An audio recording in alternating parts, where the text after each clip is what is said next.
মাঠে কাজের শেষ নাই, কাজ যত যে করতে পারে। এখন গ্রামের মানুষের প্রচুর কাজ, কাজের অভাব নাই। 700 টাকা দিন আলু বান্দা।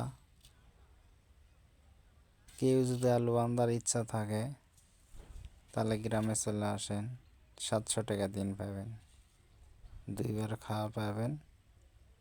রাতের ডাক খালে রাতেও খেতে পারবেন। 3 বেলা খাওয়া, 700 টাকা দিন।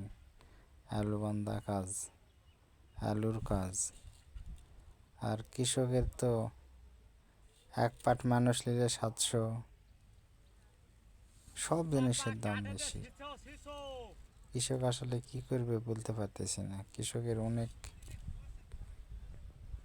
কাজের, মানুষের দাম বেশি, সারের দাম বেশি, ঔষধের দাম বেশি,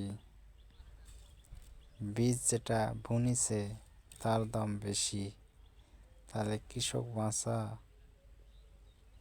ওয়াধা।